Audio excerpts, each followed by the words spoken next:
Καλώς ήρθατε στην Άτρακτο, την εκπομπή Μεγάλα Πώς, Founders Edition, powered by Endeavor. Γεια σας. Γεια σας. Γεια σας, εμένα με λένε Περιγλή. Και εμένα Μαρία. Εγώ είμαι η Άννα Μαρία. Και εγώ είμαι ο Στήρης. Χάρηκα πολύ, παιδιά. Εγώ είμαι η Γιάννα και από εδώ είναι ο Κότσος. Χαρήκαμε. Λοιπόν, πείτε μας την ιστορία σας. Λοιπόν, με λένε Γιάννα, όπως σας είπα. Μεγάλωσα στη Θεσσαλονίκη. Οι γονείς μου δεν ήταν ιδιαίτερα αυστηροί, αν και χρειαζόμουν πολλούς ενήλικες για να με μαζέψουν όταν ήμουν μικρή, καθώς ήμουν πάρα πολύ ζωηρή. Μπορεί να μην μου φαίνεται τώρα, αλλά τότε ήμουν πολύ ζωηρή. Λοιπόν, επίσης δεν ήμουν και πολύ καλή μαθήτρια. Δεν πέρασα στο πανεπιστήμιο, δηλαδή, από το σχολείο. Και έτσι πήγα σε μια ιδιωτική σχολή στη Θεσσαλονίκη και σπούδασα marketing. Στη συνέχεια πήγα στη δουλειά του μπαμπά μου που είχε με τον αδερφό του και τα εξαδέλφια του, που είναι μια εταιρεία που παράγει κονσέρβες ψαρικά, σαρδέλες, τόνο, σαλάτα. Ελπίζω να τρώτε κάτι. Τίποτα, ψάρι, τίποτα. Ψάρι, ναι. Α, γενικά, εντάξει. Καλά είμαστε, σε καλό δρόμο. Λοιπόν, και εκεί με βρίσκεται και τώρα, μετά από 20 χρόνια. Όταν η οικογένειά σας έμαθε ότι θα συνεχίσετε την οικογενειακή επιχείρηση, πώς ήταν η αντίδρασή τους? Θέλω να ελπίζω ότι ήταν χαρούμενοι. Σίγουρα είναι πολύ δύσκολο σε μια οικογενειακή επιχείρηση. Βασικά είναι πολύ δύσκολο να δουλεύεις με την οικογένειά σου. Είναι πολύ ωραίο, γιατί εντάξει είναι άνθρωποι που τους ξέρεις και εμείς στη δικιά μας την επιχείρηση έχουμε το καλό ότι είναι 4 άνθρωποι της οικογένειας, οπότε είμαστε με τα ξαδέλφια μας μαζί, είμαστε πολύ μεγάλη οικογένεια. Το οποίο είναι πάρα πολύ ωραίο να δουλεύεις μαζί τους, αλλά ταυτόχρονα είναι και λίγο δύσκολο γιατί πρέπει να κρατήσεις και κάποιες ισορροπίες που σε κάποιο άλλο εργασιακό περιβάλλον δεν τη χρειάζεται. Οπότε για τον μπαμπά μου, ας πούμε, να κάνει ένα βήμα πίσω για να βγω εγώ ένα βήμα μπροστά, είμαι και το μικρό παιδί της οικογένειας. Είναι λίγο, θεωρώ ότι στην αρχή δεν θα του ήταν πολύ ευχάριστο. Όχι γιατί ήμουν εγώ, αλλά γιατί και αυτός προφανώς καταλάβαινε ότι μεγαλώνει, ότι πρέπει να κάνει ένα βήμα πίσω, ότι έρχεται η νέα γενιά να αναλάβει, οπότε όλο αυτό νομίζω ότι ήταν έτσι που λένε χαρμολύπη. Είναι και χαρούμενος για μένα και λυπημένος για αυτόν. Υπάρχει βασικά κάποιος άνθρωπος που σας εμπνέει ή και στο παρελθόν και αν έχει αλλάξει το άτομο? Νομίζω ότι η έμπνευση έρχεται από τους γονείς μου. Ήταν και οι δύο επιχειρηματίες.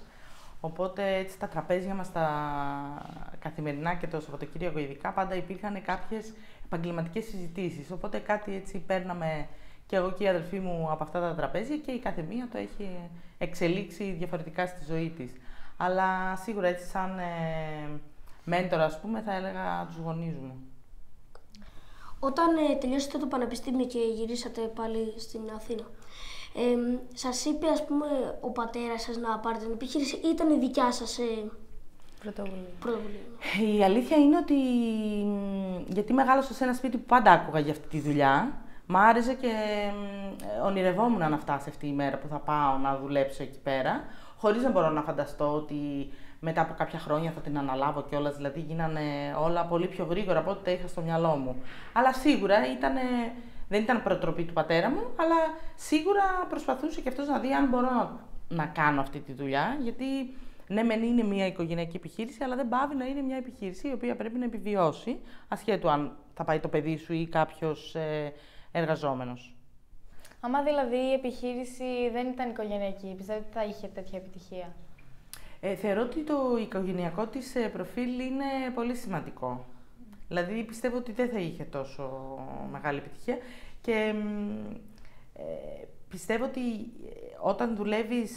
όταν μεγαλώνεις σε ένα τέτοιο πλαίσιο, γιατί δεν νομίζω ότι θα δούλευα διαφορετικά σε κάποιον άλλον, δηλαδή αν δούλευα κάπου αλλού δεν πιστεύω ότι θα δούλευα με άλλο τρόπο, αλλά θεωρώ ότι όταν είναι και δικό σου και έχεις μεγαλώσει ακούγοντας γι' αυτό, έχεις ένα περισσότερο βάρος και θέληση να πετύχει, γιατί έχει πετύχει τα τελευταία 100 χρόνια, ας πούμε, λες τώρα σε μένα. Την αγαπάς και πιο πολύ. Φυσικά. Μιλήσατε επίσης για στόχους και κατάκτηση της επιτυχίας. Πώς πιστεύετε ότι κατακτάται η επιτυχία? Με πολλή δουλειά. Πολλή δουλειά. Η επιτυχία καταρχήν δεν κατακτάται από έναν, έτσι.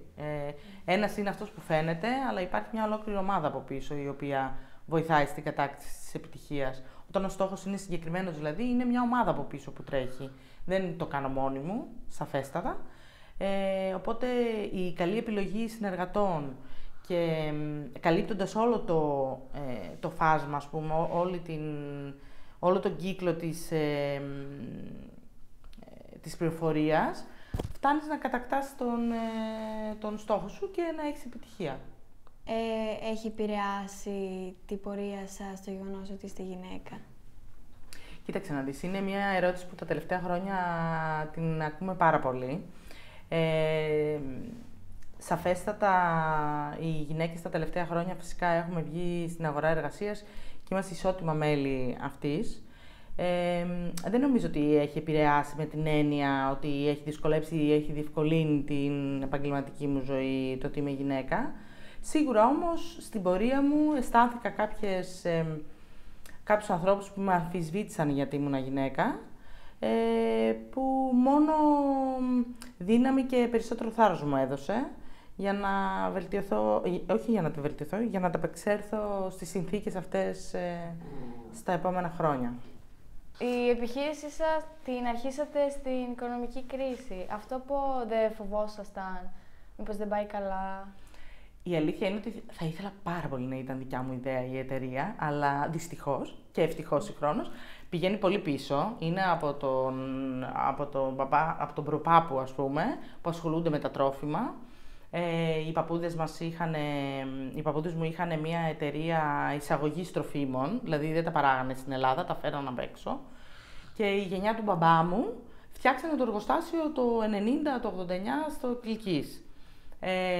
Εγώ ανέλαβα την επιχείρηση, δηλαδή έγινα γενική διευθύντρια, ας πούμε, σε μια περίοδο που ήταν όντως η κρίση, που ήταν έτσι μια δύσκολη περίοδο, ήταν πολύ, όμως είχε πολλές προκλήσεις, που πάντα οι προκλήσεις δεν έχουν, κατά την προσωπική μου άποψη, δεν έχουν αρνητικό πρόσημο, μόνο θετικό. Πού βλέπετε τον τζίρο της εταιρείας σας σε 5-10 χρόνια από τώρα? Κοίταξε να δεις, εμείς τα τελευταία χρόνια ήμασταν μια επιχείρηση σταθερά των 28 με 30 εκατομμύρια, με κάποια peaks, με κάποια υψηλά κάποιες χρονιές και κάποια πιο χαμηλά κάποιες άλλες. Αλλά πέρσι με πολύ μεγάλη χαρά κατακτήσαμε τα 38 εκατομμύρια, έναντι τα 31 το 2021. Οπότε στα επόμενα 10 χρόνια μας βλέπουμε ότι θα είμαστε κοντά στα 45 με 50 εκατομμύρια. Ελπίζουμε. Και προσπαθούμε πολύ για αυτό το στόχο. Υπάρχει ισορροπία ανάμεσα στην προσωπική σας και την επαγγελματική σας ζωή?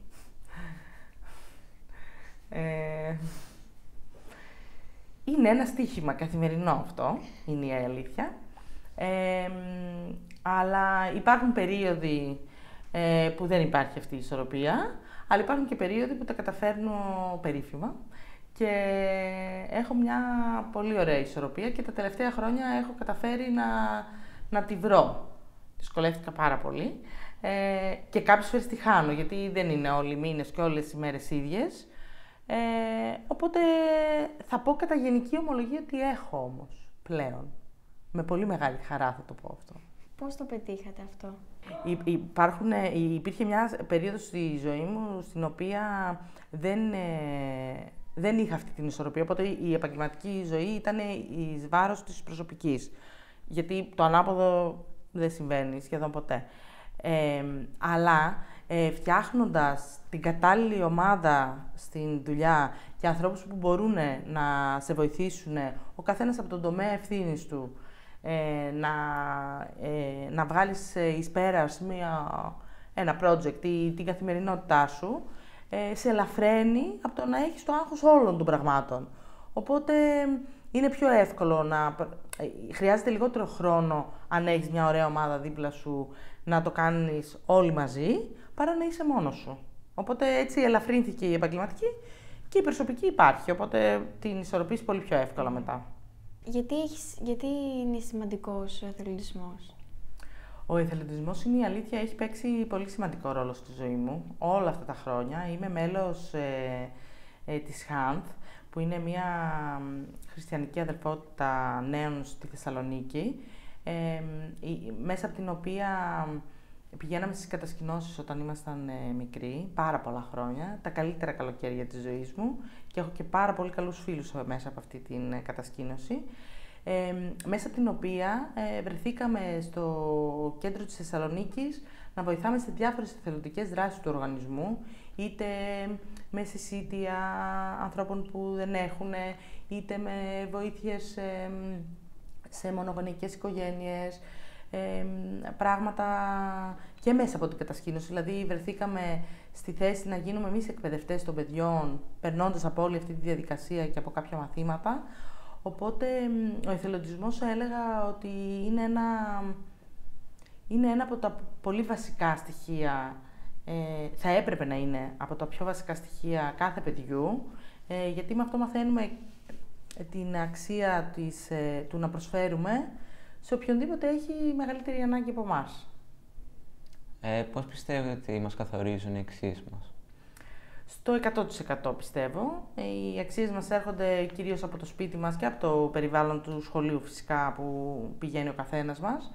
Οπότε νομίζω ότι έτσι οι αξίες που η δική μου οικογένεια μου έδωσε ήταν φυσικά η πολύ μεγάλη αγάπη και τρυφερότητα, οπότε αυτό μεταφράζεται στα επόμενα χρόνια στον εθελοντισμό, το να θέλεις να προσφέρεις δηλαδή σε μια πιο δύσκολη κοινωνική ομάδα, και σίγουρα η αξία της δικαιοσύνης, ας πούμε, το έρισμα το οποίο από τους γονείς μου έχει έρθει και το κουβαλάω κι εγώ. Αυτά θα έλεγα. Ευχαριστούμε. Εγώ ευχαριστώ πάρα πολύ. Τα είπατε πάρα πολύ ωραία. Χαίρομαι πάρα πολύ. Αφού τα βρίσκετε ωραία εσείς που έχετε ακούσει τόσα, είναι θετικό. Ευχαριστούμε πολύ. Σας ευχαριστούμε πάρα πολύ. Εγώ ευχαριστώ πολύ. Από εμάς, γεια.